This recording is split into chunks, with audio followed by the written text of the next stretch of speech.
Assalamualaikum warahmatullahi wabarakatuh.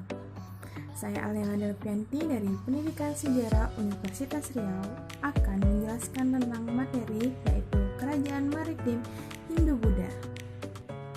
Saya akan menjelaskan beberapa kerajaan Hindu-Buddha. Yang pertama Kerajaan Kutai, kedua Kerajaan Tarumanegara, dan ketiga Kerajaan Kalinga. Kerajaan Kutai. Kerajaan Kutai terletak di Sungai Mahakam di Kalimantan Timur.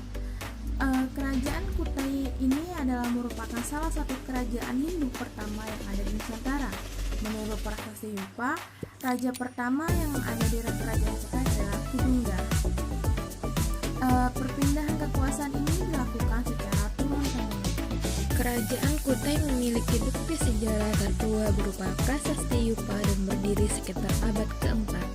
Pusat kerajaan ini terletak di Muara Kaman, yang saat ini adalah sebuah kecamatan di Kabupaten Kutai Kartanegara. Dikenal sebagai kerajaan Hindu tertua, Kerajaan Kutai dipimpin oleh raja yang bernama Kudungga sebagai raja pertama. Peninggalan bersejarah yang berkaitan dengan Kerajaan Kutai kini tersimpan dan terapi pada sebuah museum Kabupaten Kutai Kartanegara, yaitu Museum Mulawarman. Adapun peninggalannya yaitu kura-kura emas, pedang Sultan Kutai, kalung jiwa, kalung uncal, ketopang Sultan Kutai. Kerajaan kedua yaitu adalah Kerajaan Tarumanegara.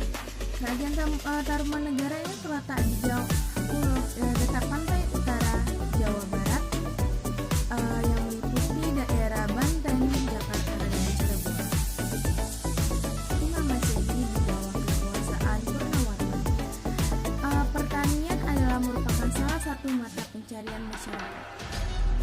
Jaya Singawarman dari India, kerajaan ini mencapai puncak kejayaannya pada masa pemerintahan Raja Purnawarman dan berkuasa antara 395 sampai 434 Masehi. Adapun prasasti Kerajaan Tarumanegara yang pertama adalah Ciratun, Pasir Koloengka, Kebun Kopi, Tugu, Pasir Awi, Muara Cianten, dan Cidangian. Kerajaan ketiga yaitu adalah Kerajaan Kalinga. Kerajaan Kalinga terletak di Jepara, Jawa Tengah. Kerajaan ini memiliki kekuasaan yang sangat luas.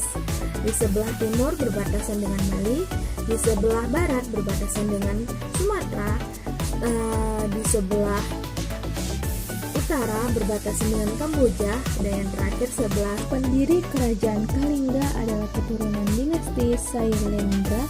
Kerajaan ini mencapai puncak kejayaan Ratu Sima yang berkuasa antara 674 sampai 695 Masehi. Bukti-bukti yang menyebutkan keberadaannya lebih banyak berasal dari Tiongkok. Salah satunya berasal dari pendeta bernama Huining yang mengunjungi Kerajaan Kalinga pada 664 sampai 667 Masehi. Adapun raja-raja yang memerintah Kerajaan Kalinga yaitu adalah Prabu Wasumurti, Prabu Wasugeni, Prabu Wasudewa, Prabu Wasukawi, Prabu Krita Singa, Prabu Kartikeya Singa, dan yang terakhir Ratu Sima. Kerajaan Kalinga dianggap sebagai pionir dari kerajaan-kerajaan besar yang berkuasa di tanah Jawa pada tahun-tahun berikutnya. Berdasarkan catatan sejarah, Kalinga pernah menjadi pusat agama Buddha dengan pendeta bernama Huining. Pusat pemerintahan Kalinga diperkirakan berada di Pekalongan dari Jepara. Pada masa kepemimpinan Ratu Sima dikenal sebagai sosok yang tegas, berwibawa dan adil sehingga rakyatnya dapat hidup dengan aman dan nyaman serta berkecukupan. Kejayaan Kalinga ini dibuktikan dengan kemajuan di berbagai sektor seperti ekonomi, pertanian, militer, perdagangan, dan agama. Kerajaan maritim menunjuk kepada kerajaan-kerajaan yang ekonominya bergantung pada perdagangan dan pelayaran di Indonesia. Kerajaan-kerajaan maritim sempat berjaya di masanya. Kerajaan-kerajaan maritim di Indonesia banyak yang awal yang merupakan pendatang kemudian mendirikan kerajaan Indonesia. Tercatat sebanyak 6 kerajaan maritim Hindu-Buddha. Yang pertama itu adalah Kerajaan Kutai, kedua Tarumanegara, ketiga Sriwijaya, keempat Singasari, kelima Majapahit.